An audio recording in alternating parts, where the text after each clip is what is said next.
Egipto. El ámbito religioso y cultural, donde los sacerdotes eran considerados los más sabios y únicos capaces de interpretar las señales divinas. La labor de estos era estrictamente intelectual, despreciaban el trabajo físico, considerando indigno y exclusivo de hombres libres y esclavos. Tipos de escuela. Una dedicada a los sacerdotes, quienes enseñarían conocimientos astronómicos y matemáticos. Otra escuela para el aprendizaje artesanal, en la que se enseñarían oficios menores como la agricultura o las artes militares. La educación iba de la mano con el aspecto religioso, ya que se aprendía por gracia de los dioses, es decir, los estudiantes entraban a un rito litúrgico antes de iniciar el arte del aprendizaje. Cuando un aprendiz manifestaba su deseo de incursionar en el mundo de la medicina, debía solicitar la venia del dios mediante un juramento de lealtad absoluta, a no revelar nunca los secretos de esta ciencia, y de no cumplir con este juramento moral, era sentenciado a muerte. Estilos de enseñanza. Se aprecia una enseñanza memorística, en la que los alumnos deben guardar una escritura disciplinada para recitar las enseñanzas del maestro. La educación de los políticos egipcios era la oratoria. Tenía un fin pragmático, el convencimiento de la gente para trabajar en condiciones adversas. Es por ello que Ptahhotep señalaba que sin la oratoria no se obtienen riquezas. La escritura era un área importante en la educación élite. El alto valor cultural a los libros. La educación del pueblo egipcio se llevaba a cabo dentro de una dinámica familiar. La educación física jugaba un papel importante en la educación de las élites egipcias. Se enseñaban actividades de diversa índole, como la defensa personal, natación y ejercicios gimnásticos. La educación militar no era exclusiva para las élites. Los generales y líderes militares solían pertenecer a una familia de origen noble. Fue Grecia el primer lugar donde se comenzó a meditar sobre la educación. La palabra pedagogía surgió de allí. Los principales representantes de la pedagogía griega son sofistas, como Sócrates, Platón, Isócrates y Aristóteles.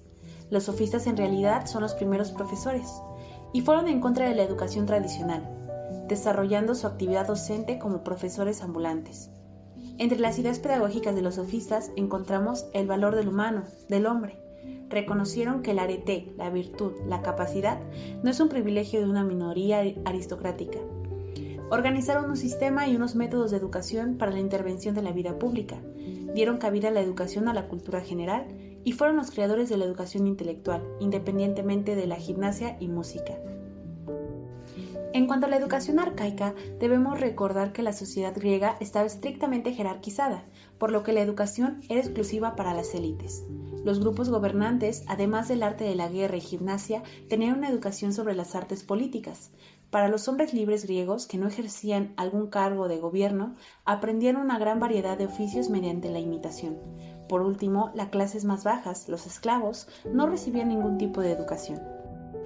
En la educación clásica, en regiones de Creta y Esparta, el Estado vigilaba la educación, que era administrada por un magistrado, que organizaba los recursos necesarios para la manutención de escuadrones y coros. En Atenea se promulgaron una serie de leyes sobre la educación. Estas leyes hablaban sobre los deberes de los padres, cómo enseñar a los hijos a leer, a nadar, y después, para los pobres, el aprendizaje de un oficio. Para los ricos, música y equitación, además de practicar gimnasia, caza y filosofía. Hacia el siglo VI a.C. surgió la Escuela del Alfabeto, que fue la primera escuela pública, abierta para todos los ciudadanos y se enseñaba la escritura y gramática. La enseñanza del alfabeto se hacía mediante la recitación de Homero, por lo que todos los ciudadanos griegos conocían la Ilíada y la Odisea. El método de enseñanza del alfabeto se basaba en que los alumnos recitaban el poema de forma alternativa, de modo que el primero se parara allá donde el segundo comenzaba. Una práctica muy común en las escuelas de educación básica de la actualidad. Gracias a las pinturas de vasijas, sabemos cómo eran las escuelas de gimnasia, música y letras, donde los alumnos solían sentarse enfrente del maestro, quien guardaba sus rollos de papiro. En la educación romana existían dos grupos sociales, los patricios y los plebeyos. La educación primaria solamente dependía del padre de familia, y la madre jugaba un papel de autoridad secundaria. Era quien enseñaba a los hijos los modales y las costumbres sociales, que se detectaban las habilidades y los talentos que tenían los niños. En la educación existía el método de aprendizaje, que era el mismo para todas las áreas de conocimiento, el cual era que el maestro, con su libro en mano, y los alumnos tenían que estar leyendo en voz alta y comentando los textos, sin importar si se trataba de poesía o de las matemáticas. También existía la enseñanza del alfabeto, que era leer y escribir, y se manejaban desde los primeros años. La enseñanza de la gramática, que era la expresión corporal, lectura oral y la cultura. Este contenido era diverso y dependía de los textos que el profesor manejara para su lectura e interpretación. Existía el área de música, que abarcaba el canto, la danza y la ejecución de instrumentos musicales. La educación física era una serie de olimpiadas romanas en todo el imperio, por lo cual cada 5 años se realizaban. Las leyes educativas también intervenían, las cuales eran que la educación era pública. El Estado no solo estaba obligado a garantizar el acondicionamiento de espacios para la instrucción, sino también del pago de un salario para los profesores. En ese entonces, se acusaba a la escuela de ser aburrida y con contenidos alejados de la vida cotidiana. Señalaba que en la escuela no se aprenden las cosas. El oscurantismo es una ideología o doctrina que obtiene su mayor auge en la Edad Media, al fin de la Edad Antigua, en el siglo V hasta el Renacimiento, en el siglo XIV. Es una etapa de extrema oposición a la expansión y divulgación del progreso y del conocimiento de las clases populares.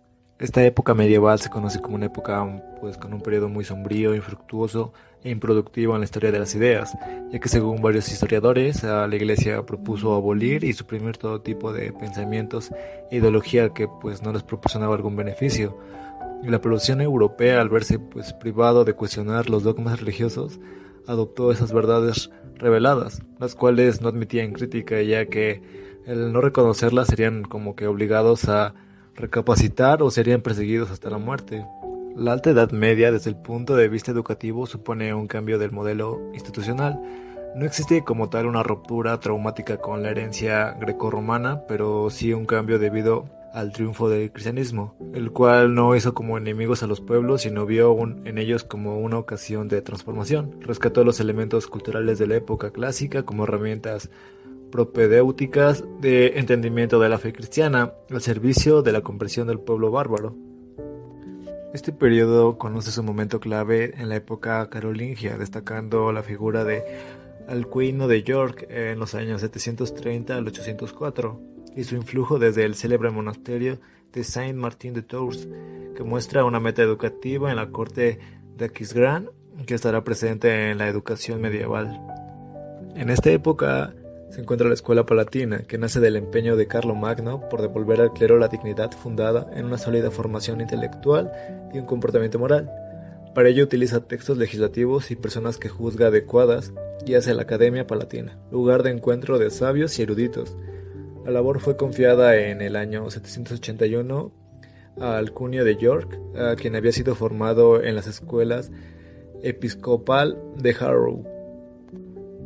Carlomagno pide organizar escuelas de lectura para los jóvenes en cada monasterio y obispado, donde puedan aprender los salmos, las notas, el canto, el cálculo, la gramática y encontrar los libros canónicos con correspondencia esmerada.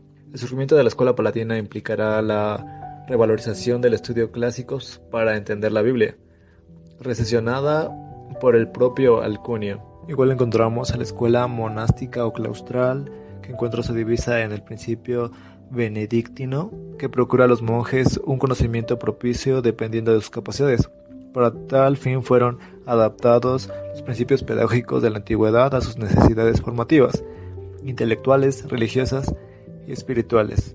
La formación como alumno y novicio era de intensidad, sin distracciones y con escasos signos de indisciplina. Otra escuela fue la urbana, que estaba vinculada a la catedral. Fue impuesta en el siglo IX a instancias de soberanos carolingios, con la necesidad de formar un clero capaz de cumplir un papel de liderazgo religioso y político, que pudiera uniformizar la cultura e impulsar la administración. Exige esta una sólida formación capaz de preparar la lectura de las diversas escrituras, los manuscritos y códices, comprender y poder interpretarlas adecuadamente.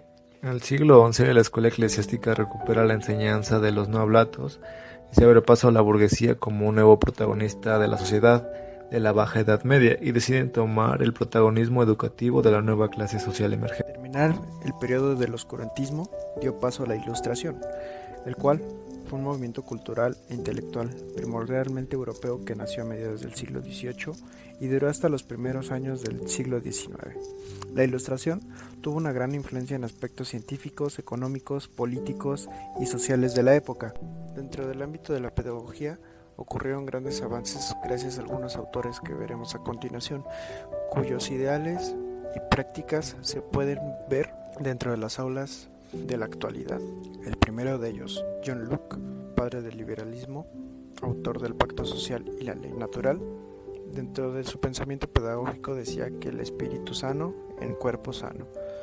Esta frase debido a que, según el autor, el que no dirigía su espíritu sabiamente no tomaría nunca el camino derecho, y aquel cuyo cuerpo sea enfermizo y débil nunca podrá avanzar por ello. Esto lo podemos tomar como un referente del desarrollo integral, el cual se puede ver dentro de la educación en la actualidad. Este autor también es conocido por la pedagogía del rigor, ya que iba en contra del mecanismo que tienen como fin sobreproteger a los niños. Era un elemento nocivo para el desarrollo y la salud de los niños, ya que solo creaban un cuerpo débil. Este autor, muy popular entre los burgueses de la época, creó un nuevo ideal de cuerpo, un cuerpo fuerte y atlético, reemplazando al cuerpo débil y afeminado de la monarquía que se acostumbraba en ese tiempo. Por lo tanto, parte de su discurso era crear un hombre virtuoso, sabio y de buenos modales, creando de esta manera el concepto de cuidado corporal, el cual posteriormente se le dio el nombre de educación física. Por su parte, Rousseau consideraba la educación como el camino idóneo para formar ciudadanos libres, conscientes de sus derechos y deberes en el nuevo mundo que se estaba gestando. Pero él se dio cuenta de que el sistema educativo era incapaz de llevar a cabo esta labor. Es Rousseau quien establece por primera vez los llamados periodos de aprendizaje, ajustados a las edades del educando. Los grandes postulados de la teoría pedagógica podemos encontrar que la educación debe centrarse más en el niño y menos en el adulto. También es importante estimular el deseo de aprender. La educación del niño comienza desde su nacimiento y debe impedirse que adquiera hábitos de los cuales pudiera llegar a ser esclavo. Destaca que no se debe dar una lección verbal al alumno, sino que se debe permitir que la experiencia sea la maestra. Para Rousseau, educar al niño según su naturaleza implica proveerlo de las herramientas más eficaces para que pueda vivir y vivir bien, libre y feliz. Por último, encontramos la pedagogía kantiana, la cual busca transformar el proceso espontáneo de la educación en conocimiento sistemático. Kant, en tal sentido, señala una serie de recomendaciones que 200 años después siguen vigentes. De acuerdo con su enumeración, la educación debe cuidar. Se entiende por cuidado las precauciones de los padres con el fin de que los hijos no hagan uso perjudicial de sus fuerzas. Trata de favorecer la crianza y facilitar el desarrollo de los niños. Es ante todo una acción previsora en relación con posibles errores. Disciplinar. La disciplina impide que el hombre se desvíe de su destino, que es la humanidad, por sus impulsos naturales.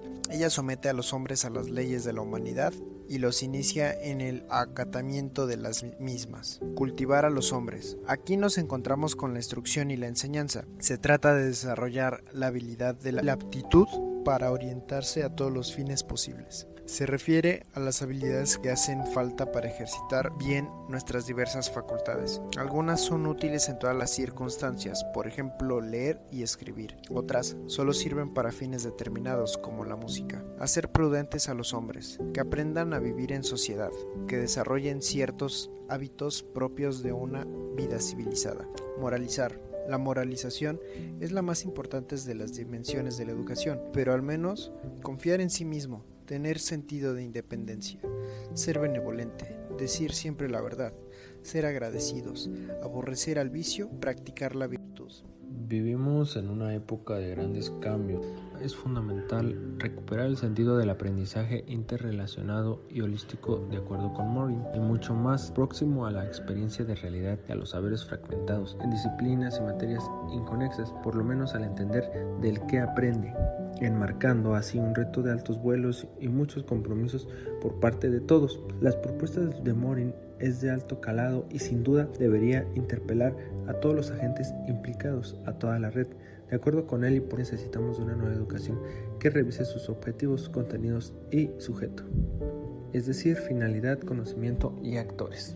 Como primer punto, coloca recuperar una educación con valor pedagógico del error como camino pedagógico didáctico para acercarse al conocimiento. Solo equivocándonos podemos aprender a rectificar. Número 2, una educación capaz de garantizar la selección de la información, los problemas y los significados pertinentes. Número 3, una educación que permita reconocer a todos en la humanidad común, a la vez que respete y reconozca la diversidad cultural inherente a cada uno de nosotros. Número 4, una educación de futuro de gran talante planetario e identidad antropológica, ecológica, cívica y espiritual. Número 5, una educación que haga suyo el principio de incertidumbre, que prepare más a las nuevas generaciones, no solo a conocer las épocas certeras, sino que también al conocimiento a las que aparentemente nos sujetamos, sino sobre todo a saber navegar en un océano de incertidumbre. Número 6. Una educación que integre que los procesos de comprensión van más allá de la comunicación. Número 7. Una educación en definitiva, que deberá profundizar en la mínima ética común del género humano, que se enraice en la dignidad de la persona humana y de su destino. Como conclusión, podemos encontrar que varios pensamientos, ideales y sobre todo acciones pedagógicas tienen origen en el pasado, se ven actualmente